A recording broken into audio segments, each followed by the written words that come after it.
Hi and welcome to Shaky Sports Journeys. The episodes are coming fast and furious now. Just before we get into today's guest, I invite you to subscribe to the channel by searching Shaky Sports Journeys. You can find us on YouTube, Spotify, iTunes, and Podbean. So if you like the visual effect, YouTube.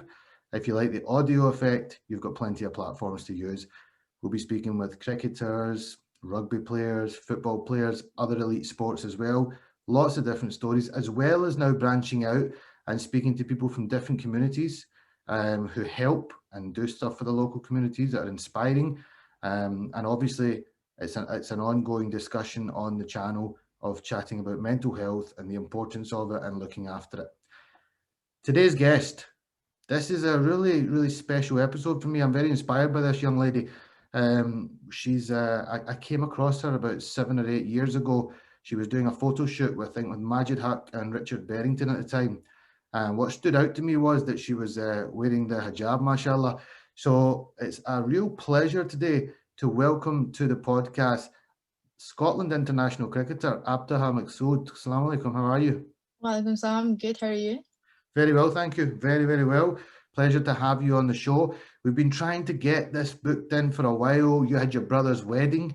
Yeah. You're busy with university, lockdown and just different things. But you've shown a lot of patience, and we got there in the end. So what I want to do today is take you on a bit of a roller coaster. Chatting about your journey, taking you through life, and I'm going to start right back at the start. So get your mind open and try to think about the past rather than the present and the future. We'll start by asking you, tell me a little bit about your childhood, your family background, where you grew up. Go for it. Okay. So I was born and raised in Glasgow. Lived here all my life. My parents are from Pakistan and Lahore. Oh, brilliant. Fellow Lahori. Are you from Lahore as well? Yeah. They're both from there. And yeah, I mean, there's not really much to it. They both kind of love cricket. My dad, obviously, he's a fanatic. It's in his blood. It's the reason why I love it so much. Growing up, so I've got an older brother, a younger brother, and a little sister. So we all kind of play cricket. But yeah, growing up, we used to play a lot in the front garden. Me, my brother, my dad, my little brother, and then obviously when my little sister was born, her as well. Yeah, so it's just very much a cricket orientated family from the very start. And then when I think I was about 11, I started to kind of nag my parents to get me into a cricket club. And they honestly, they had no idea where to go about finding a cricket club or anything like that. Yep. But they finally found one, and they actually told me at the time that there was a women's team there. They were like, oh yeah, there's a huge women's team, you're gonna love it. Obviously, I don't know if they lied to me or what, just to make me feel a lot less scared about the whole thing, but I went there and obviously there was only me and a bunch of guys. But it worked, to be fair. I went and I was a little less scared and stuff. Where So that was that after? What club was that then? so that's Pollock Cricket Club. So I've been there for my whole life, basically. And yeah, so I was about 11. I walked into like a junior training session, and it was, luckily I had my brother with me as well, so that kind of like eased me a little bit more. But it was quite awkward. I'm not gonna lie. It's quite uneasy, and at times a little bit unwelcoming when you first walk in and all they're doing is staring at you and definitely like whispering about you and stuff. Yep. Um, so yeah, it was scary, and it was difficult and awkward, but I was quite I was quite lucky to have my brother there for most of my junior cricket to kind of. And how was he with that? Because that's like when my mum would come and pick me up from school, and I would say to her, "Mum, park round the corner or something like that. Don't come and pick me up right in front of the gate." So for your brother, that's quite a daunting experience as well. He's the only boy going, and he's coming along with his sister. Which you might get, "Oh, what's your sister doing here, mate? What's that all about?" So very, shows his character that he was so supportive of you. Yeah, I've actually never asked him about that, but he's been one of the most supportive guys in my life. Honestly, after my dad, it's been him. He's always been there. He's always kind of encouraged me to keep playing cricket, and whenever I have any down times during cricket, whenever I feel like, it's the worst sport on earth or whatever, he's always kind of there to lift me back up. That's brilliant. And he's never, like, he stopped playing cricket once he got to uni, and he sometimes got a lot of little jabs here and there about how sometimes, like, your sister's a wee bit better than you, and something like that. But he never took it to heart. He's honestly been amazing. He really has, and he's always encouraged me and always motivated me. So yeah, it does really show his character. He's been pretty amazing. I mean, I always talk about my dad in these kind of interviews, how supportive he's been, and everyone always asks me about him, but no one's actually asked me about my brother. And yeah, he actually has been a really important person in my cricket career. No, that's brilliant. That's really, because yeah, you think in his mind at that time. I wanted to put myself in how maybe I would have been thinking, and I don't think I might have been as supportive, because I would have been just a bit uncomfortable or feeling a bit insecure about what people are maybe saying about my sister, or the fact that people might be talking and saying his sister's better than him. That might have made me a bit insecure, but yeah, it shows how loving and supportive he's been, and I think it's brilliant that it's amazing you've got your father, and we'll go on and chat about your father, but your brother obviously sounds like he deserves a lot of credit as well for supporting you. So you get there, initial reaction is a bit, okay, there's a girl here, it's a bit weird. Yeah. When did you start finding your feet? When did you start feeling comfortable? And when did did you see the shift in the mindset of all the people you're playing with? To be honest with you, I actually don't ever, I've never really felt completely comfortable in that sort of environment. But before we go into that, I actually want to stress, like, Pollock was a great club. The coaches were amazing. Keith Young, David James, all of them, they were my first coaches. They, taught me the basics and stuff. And the majority of the players were amazing as well. But, there's sometimes when, like, 4 or 5 boys are, they have a certain mentality, and they don't, it did kind of taint my experience a little bit. Respect and stuff like that.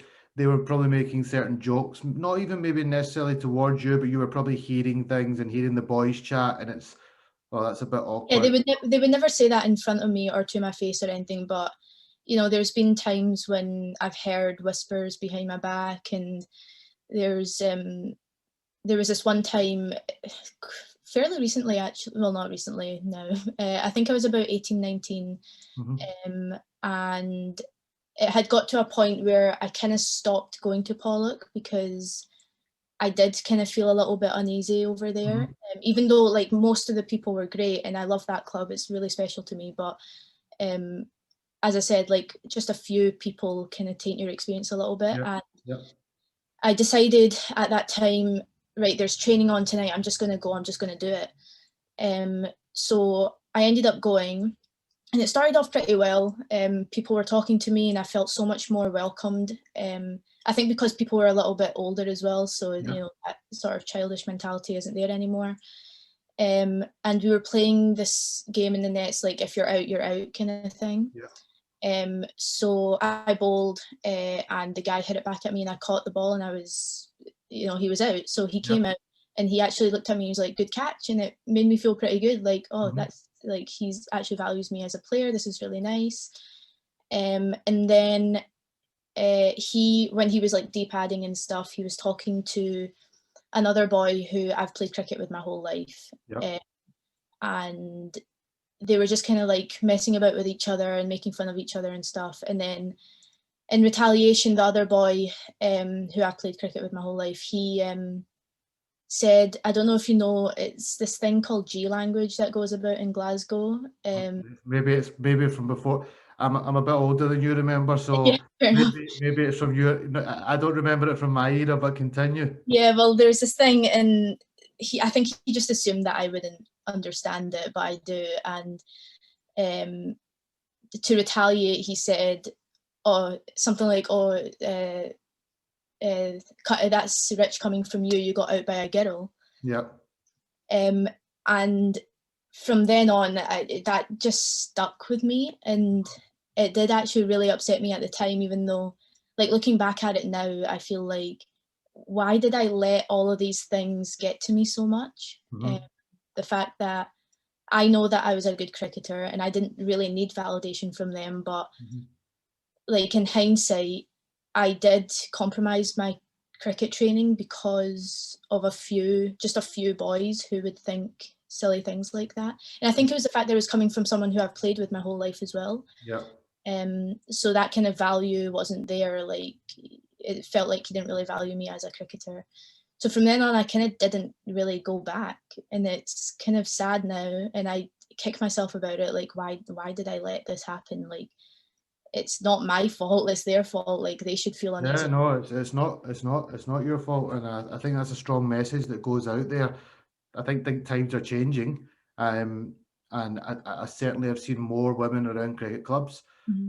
But I think there's a strong message that needs to come out of that you know, that kind of stuff needs to stop. It's a bit like racism, to be honest. It's a form of bullying, you know, discriminating against you because you're female, and it shouldn't happen. He just needs to suck it up and accept that he got cleaned up, and you know, he got cotton bowled, and pull your sleeves up and off you go. Next time you come out to face up again, you know, maybe do a bit better. Obviously, there's always going to be that camaraderie between males and females, and you know, males might think we're a bit better. There's nothing wrong with that. That's the confidence thing, and it's your job to change to make them, put them under pressure. But it should never be at the extent of comments being then made towards you because of what your gender is. That's not good to hear. And I think I hope these barriers completely get knocked down, because I wouldn't want another girl in your situation to be going to the club and feeling like that. I don't think necessarily it was that they wanted to be bad to you. I think it's probably because they were just not understanding towards the fact that you're a girl, and you know, this is weird, and she's playing with us, and you know, we can't accept that she can do just as good as us. But I think if we see more girls partaking in it, and you turned up there and there was another 5 or 6 girls there, that might have been a totally different experience for you, because you would have had, you know, you would have been able to have that time away from the boys' chat and been able to mix with the girls. So that's something we all hope to see. And with role models like yourself, and then we'll get on to talking about some other role models as well. I think there's these barriers can be knocked down. So when did you start getting to play with the girls then? Obviously 11 years old, you mentioned you turned up at the club. You obviously had a talent for the game. You're a off spinner? No, leg spin. Oh, my apologies. That's all right. My apologies. So your leg spinner, tough art to take on. My goodness, good on you for doing that. So when did you start getting recognised in your youth, and when did you start getting to mix with other girls? I think it must have been. It was quite soon after I started at Pollock. Actually, it was that winter, so I must have still been 11. I started training with the Scotland under-17s girls. At 11? Yeah, and then played my first game at 12 against Ireland under-17s, which was amazing. It was an amazing experience. Wow, what an achievement. Yeah, it was great, and won my first game as well, and I remember getting a wicket in that game, and I will never forget that game. It was really fun. So that was probably my first. So it was quite soon after Pollock, yeah. And then I played some women's club stuff pretty much straight after as well, about 13 maybe. Where was that? So it started off at Glasgow Accies. That was the only girls team in the West. And then that kind of switched to Pollock for a little while, and then it's gone to West of Scotland now. Okay. Which is really good. Like, the amount of I don't know if you've seen the girls team there. It's really diverse. It's massive. It's a good. No, I didn't know that. That's good. That's really good to hear. Yeah. So yeah, I think that's when it started. About 13 was when I started playing like club cricket, like girls club cricket. Okay, so another thing that's a big part of this, a big part of this journey is we can see on screen right now, you are rocking the hijab. How's that been for you? You know, coming that you must have been one of few at that point that would have been wearing wearing hijab and coming from a Muslim background. How did you find the inclusivity? And from the boys, you've already kind of mentioned, but with the girls, when you started getting around the girls, how's that journey been for you? It's been pretty amazing, to be honest. I can't really fault it. There hasn't been many hiccups or anything. I started wearing the hijab when I think I was 10 or 11. I started wearing it after I came back from Saudi Arabia. We went for Umrah, which is, for people who don't know, it's like this mini pilgrimage. So straight after that, my mum started wearing it, and then I decided that I was just going to start as well. And then from then on, I never really looked back. And then when I went into school, I think I was in primary 7, it was quite daunting. I remember walking in and people saying like, what is that? And then there was like questions for the next like 2 or 3 days, and after that, like people just get used to it. And then in terms of cricket, I've never had any problems with it. I've just been so used to it. Like I've been wearing it since I was 10, so it's been a while. Yep. So in terms of actually like playing cricket and stuff, it's never given me any problems. In terms of inclusivity, the girls have been amazing. All of them are so keen to like ask questions and stuff and Good. Be as knowledgeable about it as possible. And yeah, that just makes me feel so happy whenever they ask me things like that, because they never assume or anything. They always want to know what the hijab is all about, what Islam is all about, why I wear it, and it's just stuff like that. So honestly, I've not had any problems. It's been amazing. That's really refreshing to hear, because I'm happy to say this. The guys, I don't think, were as open to learning about the different faiths. I never felt, and there's a lot of other Muslim boys that play for the Scotland team as well. It'll be interesting to hear their thoughts. That there was never really too many questions about it, or wanting to learn more about it. Whereas it's very refreshing to hear that, you know, there was that keenness. And you know, I had a couple of girls on the podcast just a few days back that you know well. We'll come on to talk about them, the Bryce sisters, and they were very, as soon as I mentioned you, they were so open about it and so welcoming about it, and you know, talking about how much you've evolved as a person and how proud they are of you. And I thought it was absolutely fantastic. Your father, I hear his name branded around a lot, Mr. Maqsood. Yeah. He's you know, the girls were saying he makes a mean naan bread. It's like notorious. So this is what really amazes me. We come from a background, and you know it as well. The boys are maybe, if the dad's got a shop, forget this cricket. You're not going to the cricket ground. I've seen it firsthand with so many. I was blessed that my parents completely supported me to play, but a lot of my peers and, you know, other friends and stuff didn't have that same support. So for me to see that a Pakistani girl had that support, it amazes me. But tell me about your dad's influence and your mother's influence on you as well. Yeah, he's the most important person when it comes to cricket in my life. And I actually agree with you in terms of the fact that I think South Asian parents in general, they're quite, I don't think, it's not that they don't want their daughters playing cricket or anything, or playing sport. It's more, I think it's more the importance.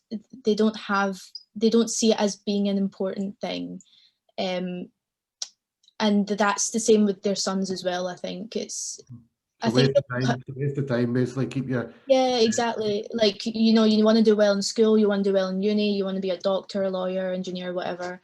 And with their sons, I think the difference between sons and daughters is that with their sons, they'll encourage it for a little while, and they'll let them go and play cricket or football or whatever.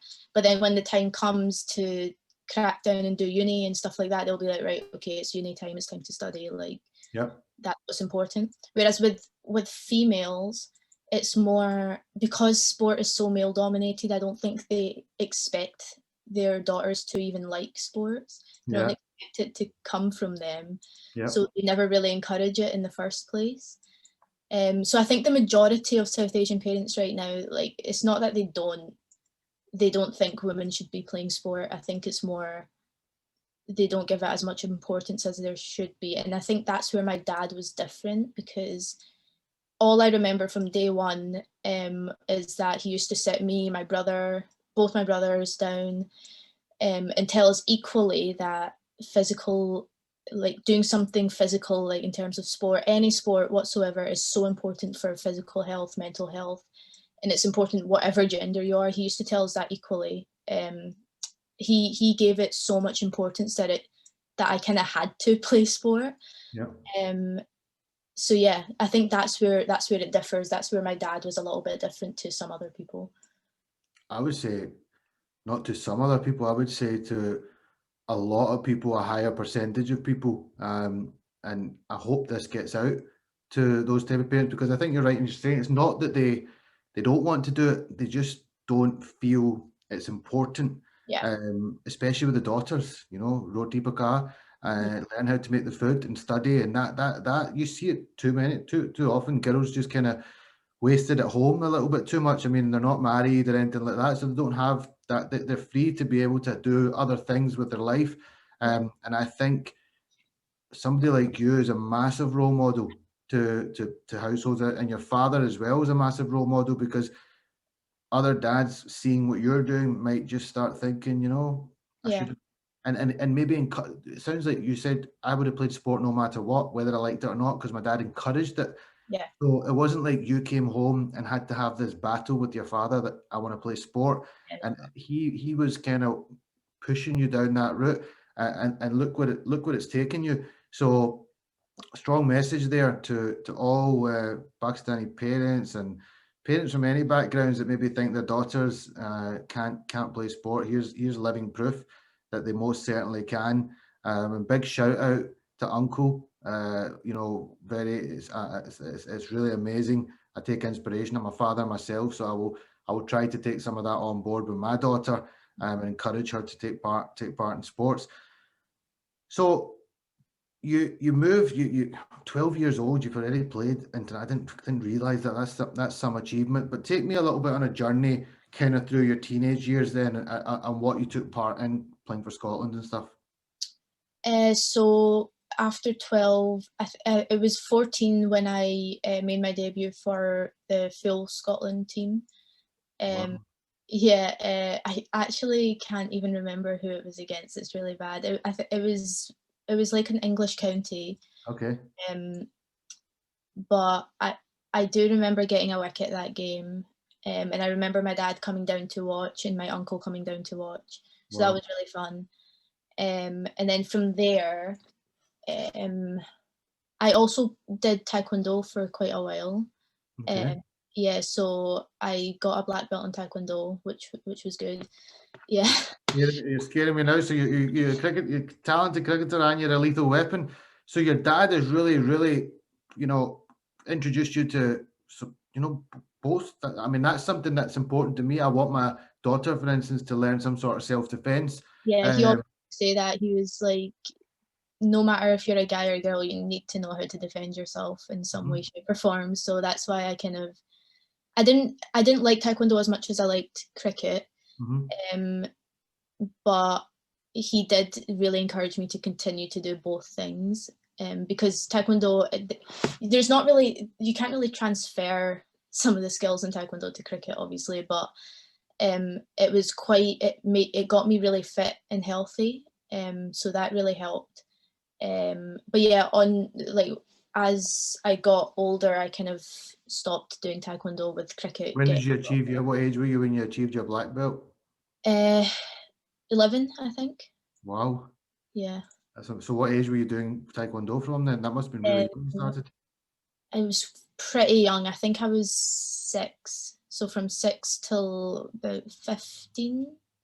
And then I kind of stopped it when cricket started getting. Your cricket was getting a lot more serious at that point. Yeah. Yeah, it was. And then when I was 15, I got selected to go down to Thailand for the World Cup qualifiers. That was like my first big tournament, and we did pretty well. I think we came in fourth. Yeah, Yeah, you did. You did. yeah, Right, that's yeah, you did. You came in fourth. The Bright sisters have said that as well. yeah, and that was a big tournament for me. That when I got the call that I got selected for that was insane.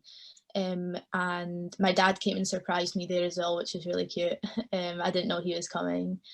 And then from there, the next big tournament was probably Sri Lanka in 2017. So I must have been, I think I was 17 at the time. And yeah, that was a 50 over World Cup qualifier. We played against like Pakistan and South Africa. I think South Africa is the game that I remember the most. We actually held our own pretty well. Yeah, I heard that. You got some. You got them in a bit. You got a couple of wickets with them Yeah, chasing, and you had to give them a little bit of a scare.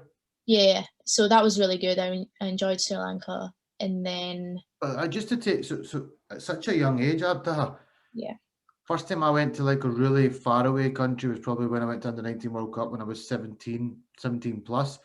15 years old going to Thailand. Totally, I've been to Thailand, but I mean, totally different culture, the heat, everything. What was that? What was that like to take in? Is that you're just a baby still? yeah. It was quite daunting. I was quite scared. I had never really been away from home. I was 15, and I was really glad that my dad ended up showing up because it is quite scary being away for like 2 weeks away Yeah. from home.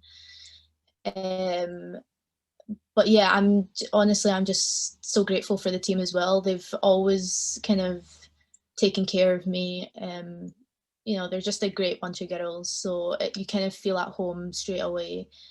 But yeah, that experience of me going away to Thailand at like 15 and then at 17 going to Sri Lanka, that's really kind of helped me evolve into the person I am now. And now I feel so much better going away from home whenever I need to. So it has made me more independent at a younger age, which I don't think I would be able to do if I didn't play cricket. So cricket's really taken me to amazing places and given me so many amazing experiences. So I'm just so glad for it. What about things like obviously you eat halal food? This Yeah. always used to be a bit of an issue when we'd be on tour because guys would want to go to a certain restaurant and some of the boys would be saying no, we want to eat halal food, and occasionally it got to the point that the 3 or 4 Asian boys would go away and eat somewhere else and the rest of the team would continue on with they were eating. What was it like for you going away? Was your team adjusting, or how did you handle that? My team, as I said before about the inclusivity stuff, they're so good with halal food and stuff like that. They always want to make sure that I've got enough protein in me. Whenever we go out for team meals, they try and get a halal place if they can find it. Also, one of my teammates, Abby Aitken, who works for Cricket Scotland, she always makes sure that in like tour information and stuff, she makes sure that I've got halal next to my name and stuff. And That's brilliant. yeah, she genuinely does make sure that that I have enough food in me. She's one of the people who does that. But yeah, everyone's just super supportive of that, and they really try their best to get me some halal food whenever they can. That's honestly, it's again really refreshing. Shout out to the guys. I mean, I hope it's changed a little bit now, but it wasn't quite on that level. We tried where we could. I mean, we got lucky; it was halal places, but not to the extent that that the girls have gone to. And shout out to Abby Aitken there. That's awesome of you. I think that's if you manage to listen, that is. I think that's really really nice to hear, and it just comes out of you. You sound like you're just so. When we talked about the boys at the start, I could see it in your face that you never really felt really welcomed there. Ultimately, you were never going to play for a guys' team moving forward. You were going to join the girls. But from the moment you've talked about since you've been playing with the girls, it sounds like it's just been such a welcoming bunch. I've seen some images on Instagram and stuff. You go to social events and different things and weddings and stuff like that. do you just feel really comfortable going to all these things? Yeah, definitely 100%. I mean, as I said, they're an amazing bunch of girls. They're like my friends for life. For example, the Bryces, like they're two of my closest friends, and I wouldn't have ever, like, I'm just so glad that cricket has given me that opportunity to make such good friends. So yeah, I just feel completely comfortable whenever I'm with them. Let's talk about them. By the time this comes out, that will have come out, and I was really inspired speaking to them as well. They obviously spoke really highly of you, but how much of an influence did they have in your team? I mean, they're two really high level cricketers. They're both playing south of the border.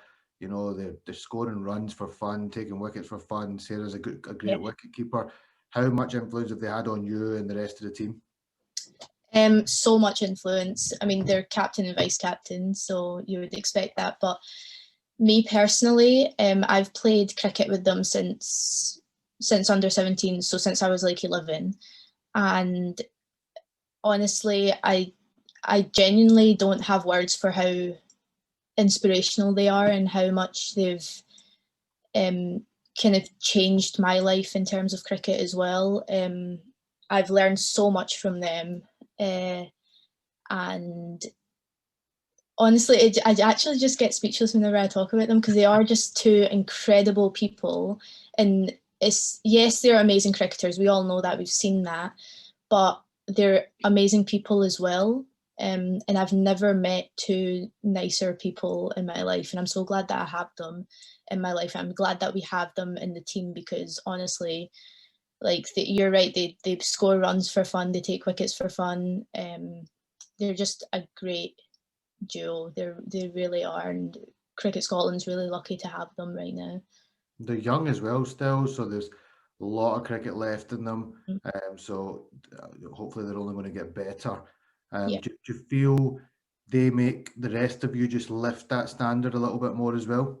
Yeah, definitely. Every time they're at like a training session and stuff, I always want to have a bowl to them and stuff because it's just such a challenge to bowl to them and to bat against them, and they do really lift spirits. And they've brought a lot of helpful words of wisdom and stuff from their time at Loughborough University and all the coaches that they've had, and they talk to us about it, and they've just given us all these different words of wisdom. And yeah, so they're really helpful in the team environment. That's great. It's brilliant to hear. Leg spin. I mean, played with a leg spinner for years, Muneeb Iqbal. Have you ever done any work with Muneeb? No, I've heard of him though. I need to give him. I need to have a word with him and tell him to come down and spend some time with you. Yeah. I'll be saying that to him because obviously when he played for Durham, I played a lot of cricket with him all the way through. But it's a really, really difficult skill to do. It's got to be the hardest skill in cricket to do because on a cold day, for instance, it's not off spin, it's a finger thing, but your wrist, it takes a lot of work. Yeah. Did that start in the back garden in the young age? Did you start was it coming out the back of the hand? Yeah, I actually started off as a seamer for a little while. But when I used to play cricket in the garden with my dad, there was this one time I just started, like my wrist would just naturally go like that. And then he was just like, you know what, just stop with the seam, just become a leg spinner. It'll be easier for you. And it actually was a wee bit easier for me because that's just how my wrist went. It's just always been like that. And I'm glad that I did that because I do love leg spin, and you're right, it's hard. Because if you get it wrong with leg spin, because you're bowling it's quite slow. Yeah. Go a long hop, you probably, but leg spinners always get wickets with bad balls as well. Does that happen for you? All the time. It's great. They call me the wicket thief in the team because everyone else has to graft for their wickets. They have to really try, and then I come on the other end and I bowl like a full toss, and they just chip it to. That's the beauty of leg spinners, though. They can get wickets with bad balls, but obviously your dream wickets, I'm sure, is when it pitches on leg, turns away and takes the top off stump. But with a long hop, batsman will panic a little bit and maybe hit it straight to a fielder. Full toss, they're not quite got to it yet. You get a wicket there. So Abtaha is the wicket thief. Watch out for her on cricket fields around the world. She will steal your wicket, so be careful. Yeah. How have you evolved then as a leg spinner, and what kind of coaching and influence have you had on that side of things? We haven't ever really had like a specialist spin coach. We've had sessions every now and then with people like Andy Tennant, but I think I've only really had like maybe 5 or 6 sessions with him, and like it's been pretty long a career, and I've Yeah. not really got the chance to have specialist training like that. But yeah, we had Stephen Knox as our head coach for quite a long time, and he's one of the coaches who's really helped me with my spin bowling, and he's actually a batter, so Yeah, top order batsman. yeah, Good exactly. man. He's a good man, is Noxie. Yeah, He's a funny definitely.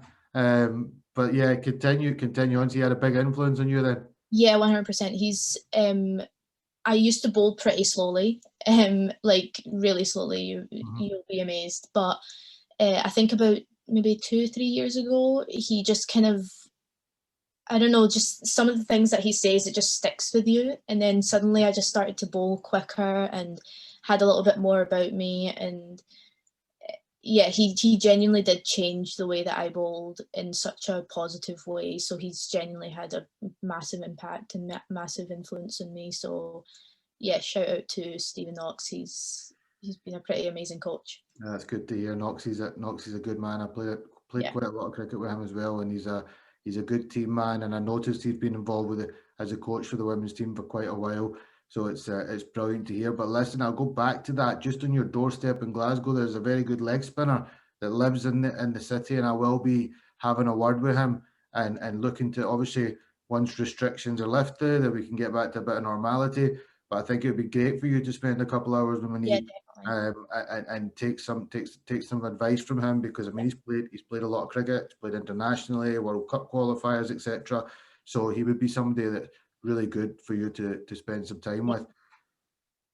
You've recently been drafted into this 100 competition that's been announced, which is a big deal for the women. You know, it's a really high profile tournament that's coming up. How did you find out about it, and how did you get selected and stuff?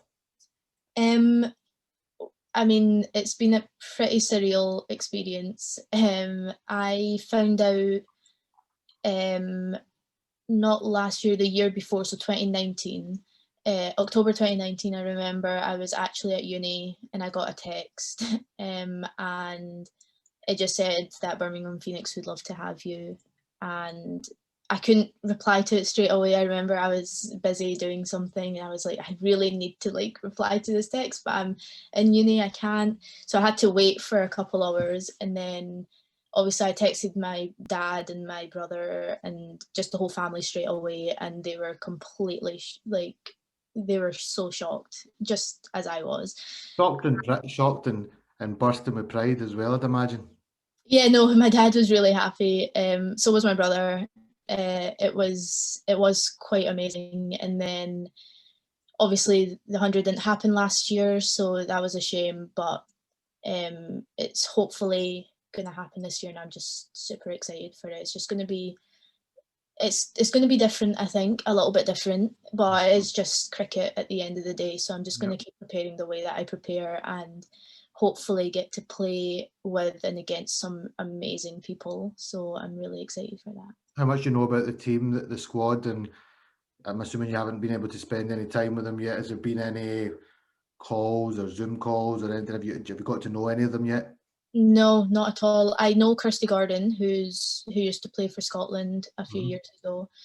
She's also been a pretty influential person in my life as well.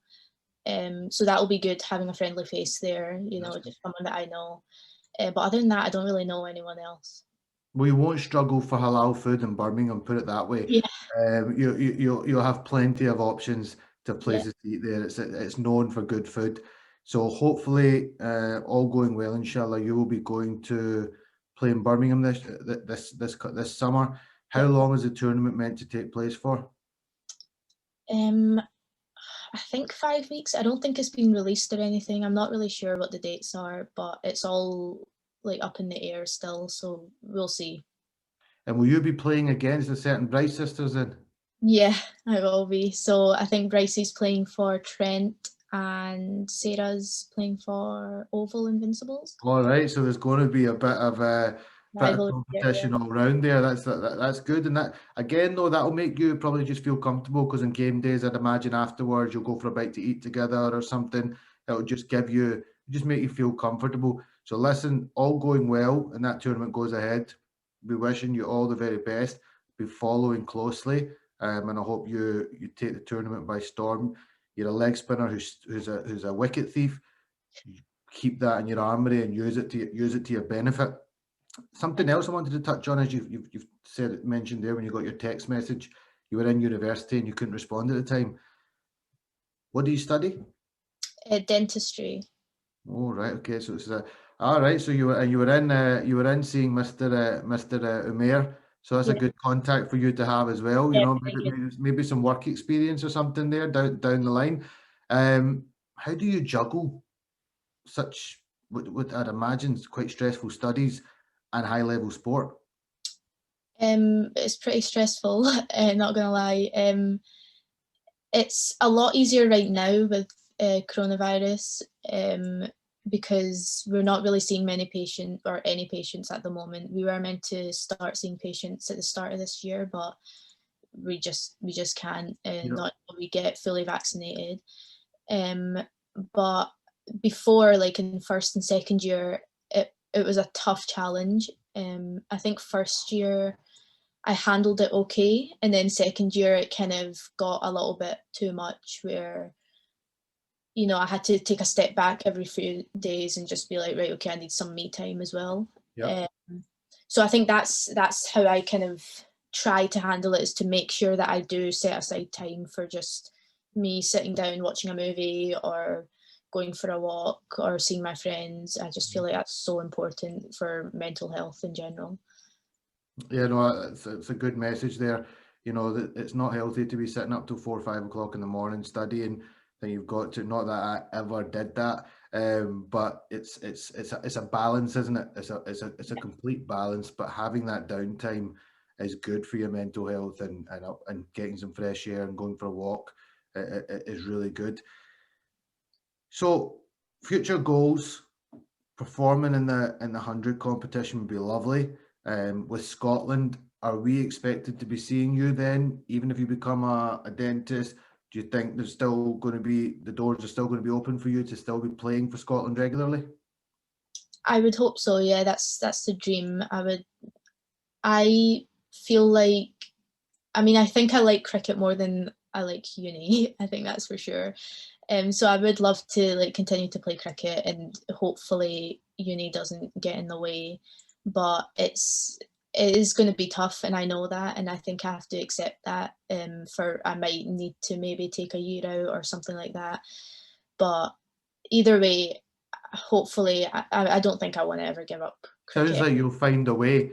Yeah. Sounds like you're too passionate about your cricket that you will find a way, because you see lots of people, once their careers take off, they leave the game. I've seen lots of really good players that have left the game, and you meet them down the line and they'll say to you, man, I miss it. I wish I'd tried to keep it going somewhere or another. So I think with you, you'll find a way no matter what, even if you do need to take a bit of a backward step to your career, kind of get settled in.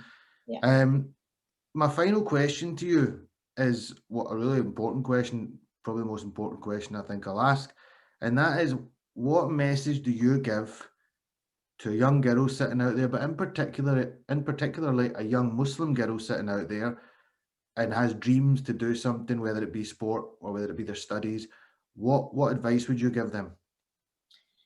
I would probably just say, don't ever give up on it. There's going to be times, whether you're, whether you're an Asian, you're Muslim or not, like just girls in general sometimes take things to heart quite quickly. And we sometimes feel like we can't keep doing what we want to do.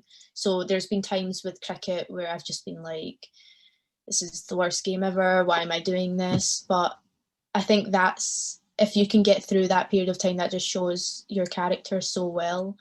So it would probably be just don't give up and keep, if you need to, keep nagging your parents to get you into a sports club. That will really help. And honestly, just don't give up on your dreams. Like it's going to be hard, but you're going to get through it.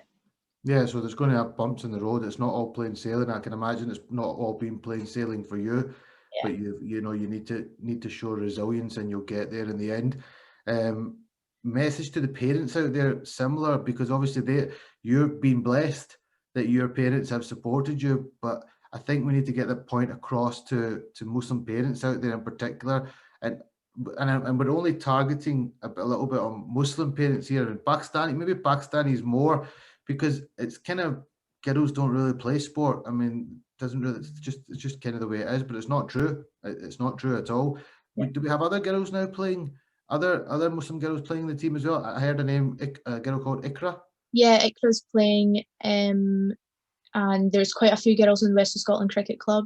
There's quite a few. There's a few who wear a headscarf and stuff. It's great, and their mums come along and play as well. So there was a family I met at East Kilbride actually when I was there. The mum and daughter. The daughter, is it Neymar?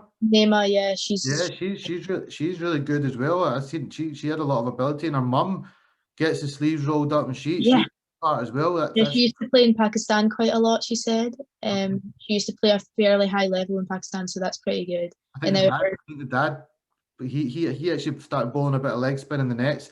He had a bit about him as well. Families like that are just great to see. You come from a similar family, so maybe we need to try and run an event or something sometime. You know, for you know, a Muslim sporting event or something, because there's probably so much talent out there. There's probably because let's be honest, it's a sport that comes quite naturally to a lot of people from the subcontinent because it's kind of in the blood. And I was saying that to the Bryce sisters, and they were saying, you know, we would welcome more girls from because we know they know the sport. Their dads don't know the sport or whatever else. So let's think of something after this. Let's get some light bulbs going and try and make something happen. Because I just want to finish up by saying it's been a real privilege to talk to you. I've been following you closely, and I think you're a great advert for young Muslim girls in particular, and girls in general. You know, we're not just highlighting what background you come from, but it's important that we encourage more of our young Muslim brothers and sisters, as well as parents, to encourage their children more. Even if they don't like sport, kick them out the door and get them to play sport, because that's what Abtaha's dad done. You know, it's important for your mental health. It's important for your health and well-being. So it's been brilliant. It's really been a pleasure to talk to you. I hope you've enjoyed it. If you've got any final things you wish to say, feel free. Just thank you for having me. It's been great. It was really fun. It was nice and chilled out conversation we had, and we've said quite a few really important things as well. I do want to highlight though, we have been talking about like Muslim girls in general, but I do want to stress that it's not like a Muslim problem with girls not really playing cricket or football or sport, sorry. It is mainly like a cultural South Asian problem, which is something that I should have said before, but I just forgot. But it's not a religious thing. I agree. It's just that part of the world, the girls tend to not really partake as much in sport. But it's great to see even in Pakistan now. And you've got Pakistan cricket team, you've got an Indian cricket team, you've got a Sri Lankan cricket team, and it'll be the things that in there. I've noticed with the PCB, for instance, they're showing a lot more women's cricket, you know, on their YouTube channel and stuff. So more girls are going to now say to their parents, I want to give that a crack. And there's no reason why the parents will say, no, go for it. If there's something there. But I think maybe 20, 30 years ago, it would have been, well, why do you want to? There's not really any opportunities for you to go and do. Whereas now you can get the chance to play in the 100 Cup, go to Thailand, go to Sri Lanka, play against big countries. So the opportunities are there. Thank you very much. It's been a pleasure. Same here. Thank you.